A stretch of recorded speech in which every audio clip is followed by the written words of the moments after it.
We are gathered today to talk about the New York Jets.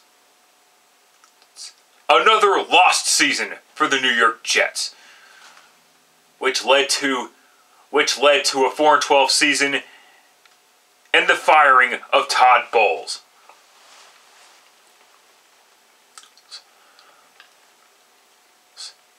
The Jets were off to a 1-0 start after shockingly beating up on the Detroit Lions 48-17. But where did this season go wrong? Well, rookie quarterback for one thing. Let's be realistic about that for a fucking moment. When you're a rookie quarterback, most of the time you're going to suck and you're going to accumulate losses.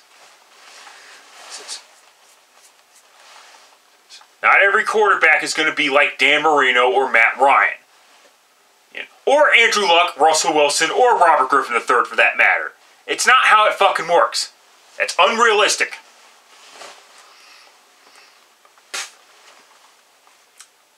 But it's not just that. It's the fact that they lost to the Cleveland Browns. The first team to lose to the Cleveland Browns since Christmas Eve of 2016. Yes, it was that long ago. Now, Sam Darnold didn't play all that fucking great, obviously. He struggled, as you expect rookies to do. You have to expect rookies to struggle. Well, 17 touchdown passes, yes, 15 interceptions. So more touchdown passes than interceptions, but still, 17 touchdown passes to 15 interceptions is not good, obviously. So Darnold has to improve in that category. To be fair, he wasn't in the best situation in 2018. Out of all 5 of the first-round rookie quarterbacks.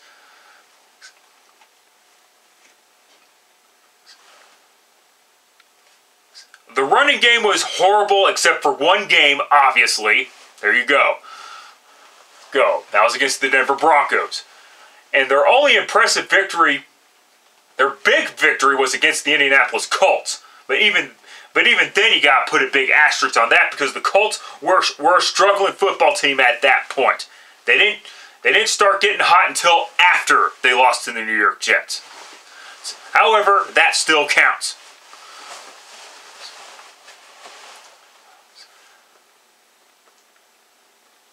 And then if losing to the Browns was inexcusable enough at that point anyway, they lost. Their most inexcusable loss was at home, 41-10 or something like that, against the Buffalo Bills. The Buffalo Bills did not play Josh Allen in that game. Josh Allen was injured, and to be fair, the Jets did not play Sam Darnold either. Sam Darnold was injured in that game. Before the game started anyway, excuse me. So it was Josh McCown on the Jets versus Matt Barkley, a bum off the free agency street, if you will, for the Buffalo Bills. And the Jets lost to them? They should have fired Todd Bowles right then and there. Because other than 2015, which culminated in no postseason, by the way, after losing to Buffalo of all teams. There you fucking go. What the fuck has Todd Bowles done to earn the right to finish the remainder of the season?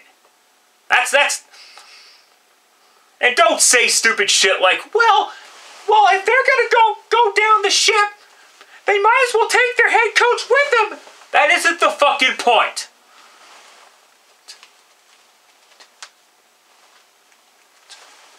Todd Bowles has done jack fucking shit to earn the right to finish the remainder of the season before getting fired. Okay? But in any event, afterwards, after the season was over, and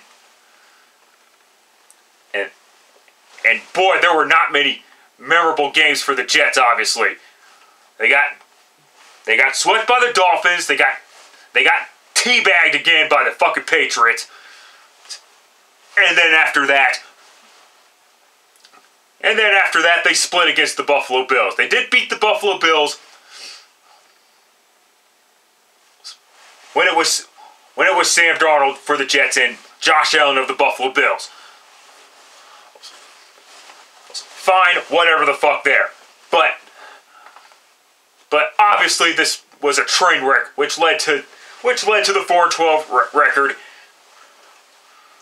And once again, getting a high draft pick. A high first-round draft pick. Obviously, they're going to go for. Obviously, they have to go for defense because there are no good wide receivers, quarterbacks, running backs that are first-round worthy, according to the experts, the draft experts. So they had to go free agency for some offensive help. So who do they get? They get Jamison Crowder. They got some defensive help too. They got C.J. Mosley. But the big signing, of course, was Le'Veon Bell. Oh. Now Le'Veon Bell did not get everything he fucking wanted because of how the running back market is these days. This isn't like 19 years ago, or whatever the fuck, or even 15 years ago, if you want to go more recent, where a running back can get big time money or whatever the fuck. So Le'Veon Bell, from that standpoint, has failed. If his main goal was to just leave the Pittsburgh Steelers, or just because he didn't want to play for them anymore, then Le'Veon Bell succeeded, or whatever the fuck.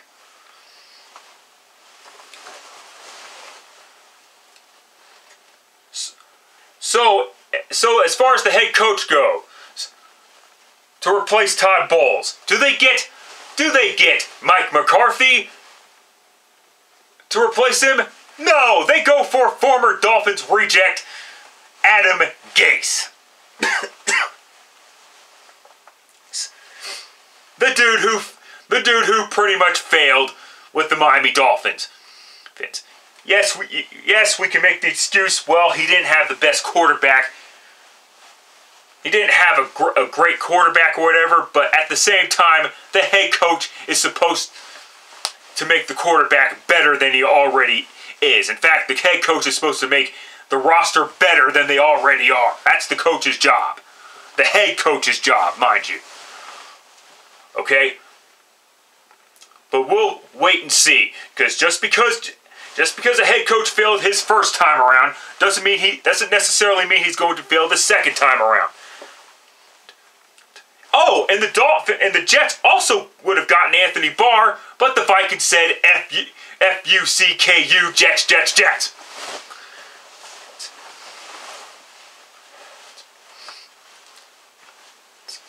So yeah, the Jets, they made the most of their salary cap space, obviously. As you expect most teams to do with such big cap space. So there you go.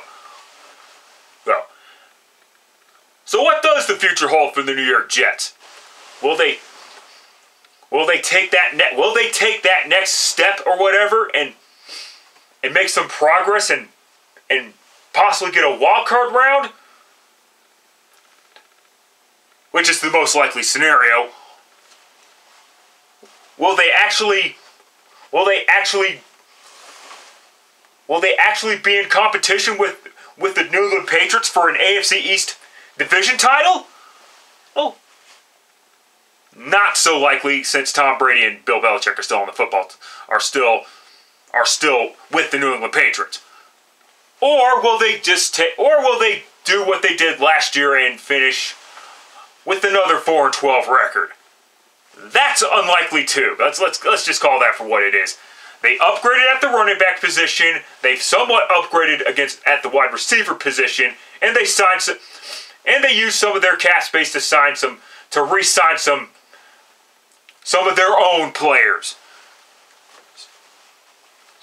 And who knows if they'll trade Robbie Anderson? Not gonna fucking happen, but they did place a second round tender for Robbie Anderson. But we'll wait and see what happens with that. But as far as the future holds for the New York Jets, the future looks good for the Jets as long as Sam Darnold stays healthy, and as long as the Jets build around Sam Darnold. He's a young quarterback. He's a very young quarterback, and it's which means it's usually best to build around the young quarterback until he's more comfortable. Well, 5 years down the line. But most teams always, and that's where most teams always fuck it up. But as long as the Jets build around Sam Darnold, their future looks good for the next 10 to 15 years. But we will wait and see what fucking happens. This is the New York Jets, the home of the butt fumble, the home of the garbage losses, and until proven otherwise, they are still little brother to the New York Giants. So rest in peace, 2018 New York Jets season, and rest in peace, Todd Bowles' NFL tenure with the New York Jets. That's it. That's all. Till next time, later, fuckers.